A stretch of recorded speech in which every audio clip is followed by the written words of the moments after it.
Pentingnya menabung bagi masa depan. Ya, menabung adalah hal yang penting dalam pengelolaan uang, juga bermanfaat sebagai dana untuk masa depan. Nah, salah satu cara efektif menabung adalah memilih rekening tabungan yang menawarkan gratis biaya administrasi atau yang biayanya rendah. Menabung adalah hal yang penting dalam pengelolaan uang, juga bermanfaat sebagai dana untuk masa depan. Namun, masih ada saja orang yang kesulitan menabung, meskipun memiliki penghasilan yang cukup bahkan besar. Akhirnya, menabung terkadang hanya menjadi resolusi keuangan setiap tahun yang tidak pernah terwujud. Menabung di celengan maupun menyimpan uang di bawah bantal atau lemari memang lebih praktis, mudah dan bebas biaya administrasi. Tetapi perlu diperhatikan risikonya. Risiko kemalingan, kebakaran, bahkan dipakai untuk belanja. Kamu bisa membuka rekening tabungan khusus. Begitu uang terkumpul, langsung pindahkan atau disimpan ke tabungan agar lebih aman. Rekening tabungan ini berbeda dengan rekening gaji, supaya dananya tidak campur aduk. Bisa juga dari rekening gaji ditransfer ke rekening tabungan sesuai alokasi menggunakan sistem auto debit. Jadi kamu tidak akan lupa menabung.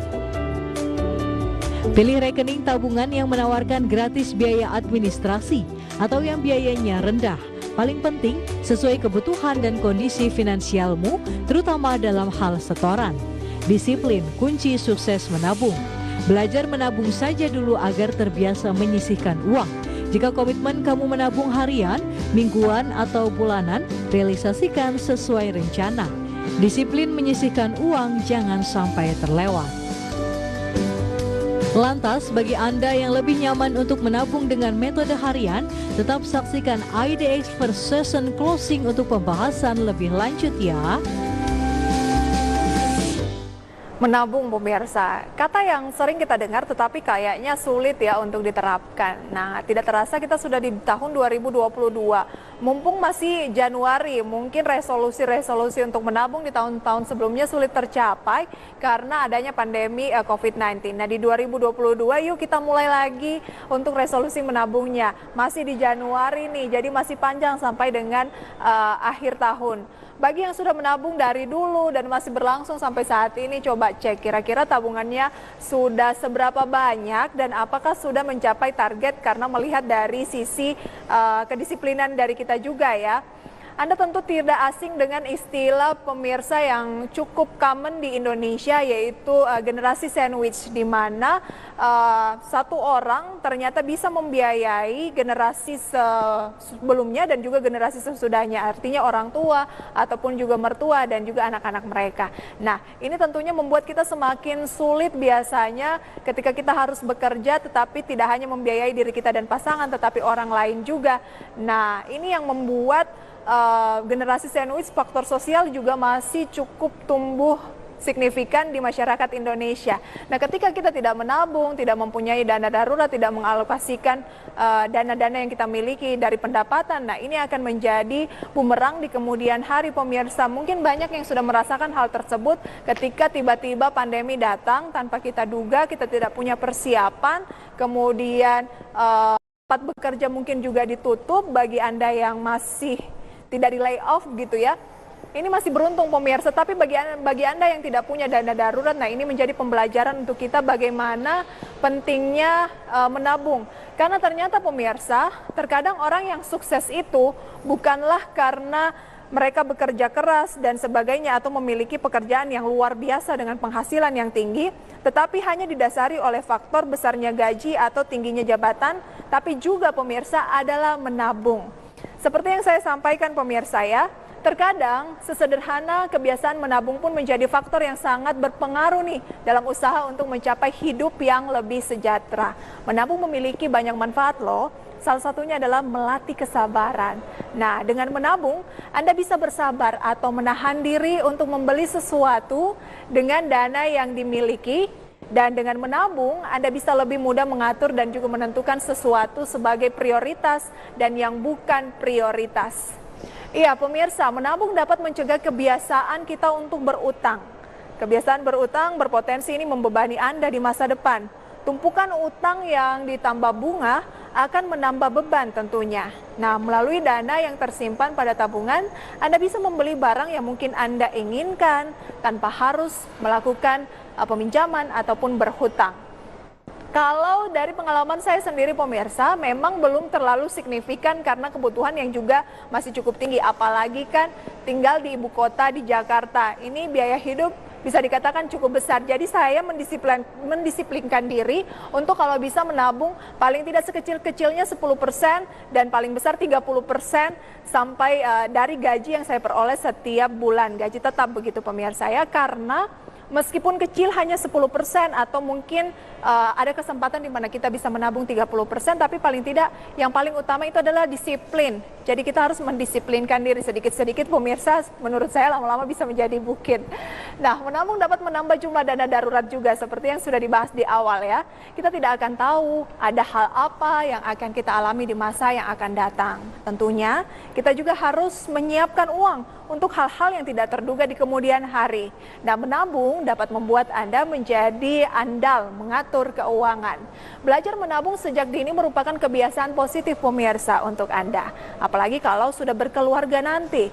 Menabung bisa dilakukan secara harian, kemudian mingguan, hingga bulanan. Kuncinya adalah konsisten. Dan kali ini pemirsa, saya ingin bagikan tips sukses menabung harian. Berikut grafisnya.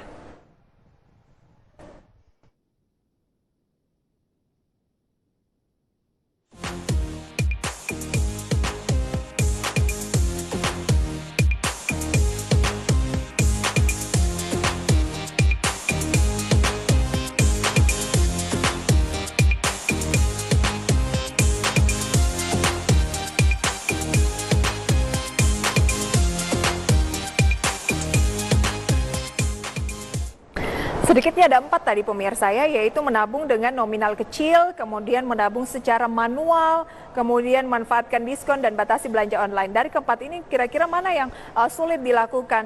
Kalau dari saya sendiri pribadi pemirsa, yang mungkin sulit saya lakukan terkadang adalah membatasi belanja online. Apalagi kalau lagi duduk santai gitu ya, atau me time, tangan tuh cenderung otomatis gitu, nge-scroll sejumlah e-commerce gitu ya, dan akhirnya ya udah deh murah, tapi murah lama-lama kok jadi banyak juga check outnya.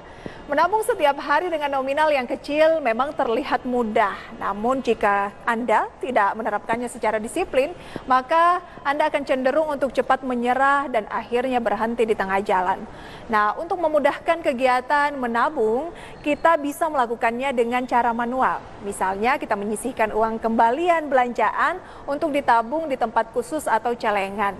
Kalau mau besar ataupun kecil nominal tabungan, jika dilakukan secara kontinu atau berkelanjutan dan rutin, jumlah tabungan kita suatu saat akan bertambah tanpa disadari.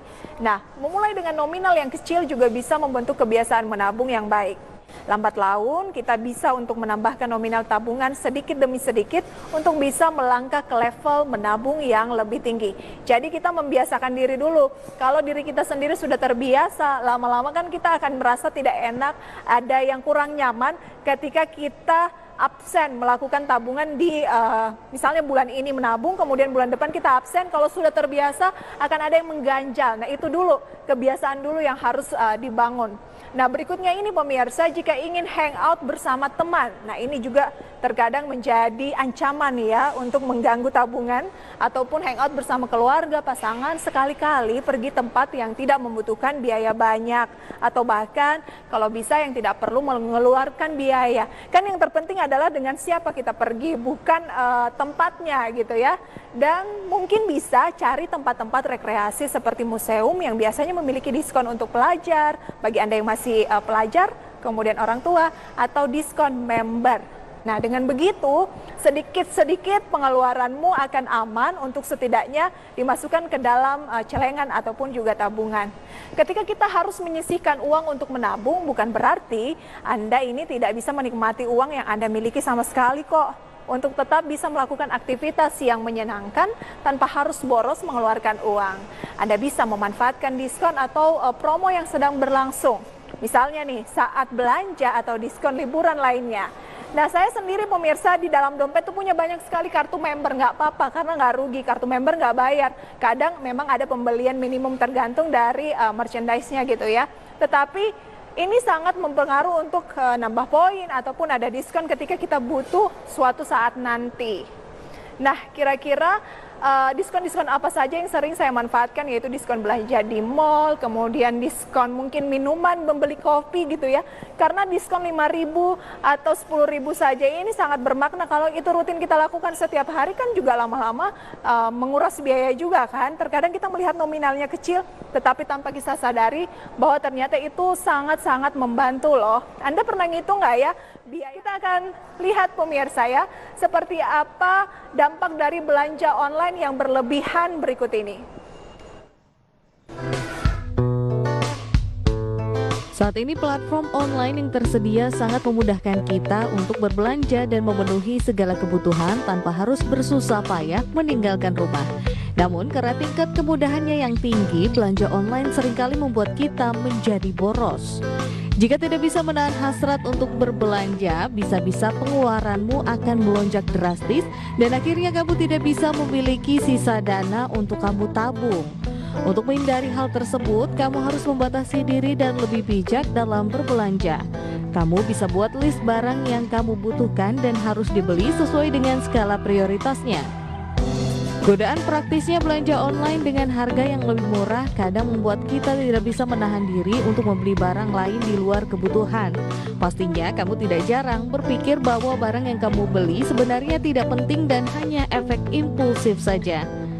Pada akhirnya barang-barang yang tak terpakai dan uangmu habis untuk membeli barang yang tidak dibutuhkan sama sekali. Mulai batasi diri untuk berbelanja online. Perlu diingat juga, jangan simpan atau hubungkan kartu kredit ke dalam akun e-commerce atau marketplace. Hal ini akan membuatmu menjadi impulsive buyer karena merasa uang harian tak dipakai untuk berbelanja.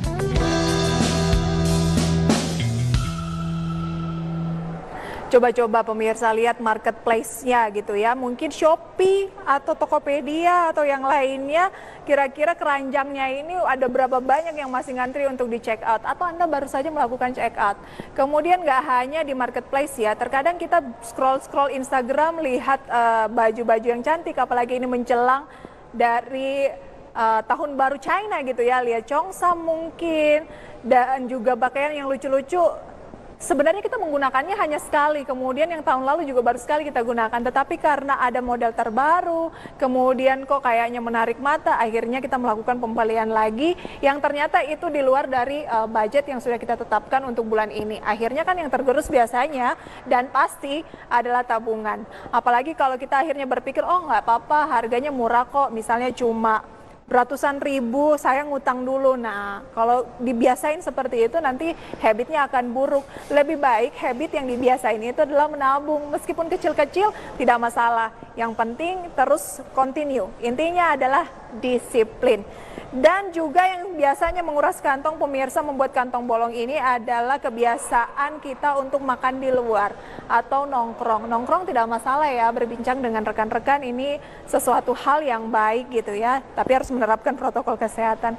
Nah, tapi kalau terus-terus dilakukan kan juga di kafe-kafe ini kan ada biaya pajaknya, kemudian servis. Terkadang ketika kita melakukan pembelian ternyata servis dan juga pajaknya lebih signifikan. Nah, Anda bayangkan kalau Anda membiasakan diri selalu makan di luar, misalnya 3 hari dalam 1 minggu. Coba dikalikan itu berapa banyak. Belum lagi kalau Anda hobi untuk mentraktir rekan-rekan.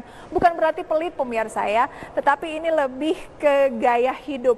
Kalau Anda merasa memang Anda mampu untuk melakukan hal tersebut tidak masalah. Tetapi bagaimana jika Anda sendiri merasa itu adalah lingkaran yang sulit untuk Anda hindari tapi kemampuannya terbatas. Jadinya setiap gajian kemudian setelah gajian itu balik ke nol lagi nih pemirsa, tampaknya kok nggak bersisa. Sering kan kita mendengar curhatan seperti itu. Nah, berikut ini adalah beberapa tips mengatur konsumsi makanan agar bisa lebih hemat.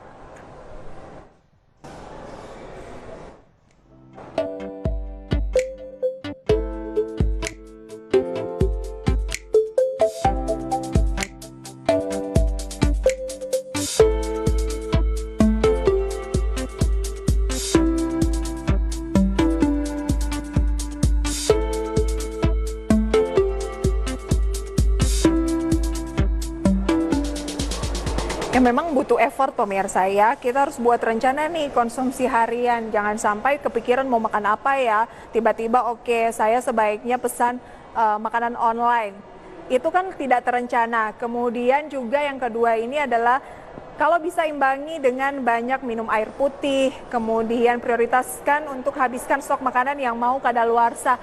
Coba Anda cek isi lemari es. Mungkin banyak sekali bahan-bahan makanan yang hanya Anda beli tapi Anda koleksi di dalam lemari es, akhirnya kadaluarsa, tidak dimanfaatkan karena Anda lebih banyak menghabiskan aktivitas di luar rumah mungkin, kemudian melakukan pembelian makanan artinya di luar rumah, di restoran atau dimanapun.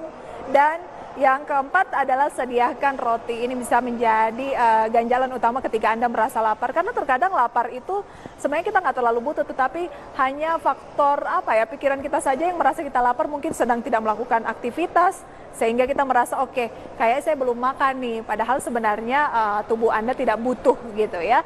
Itu dia beberapa tips untuk mencegah agar kantong tidak bolong dan aktivitas menabung bisa berjalan dengan lancar. Semoga bisa menjadi inspirasi untuk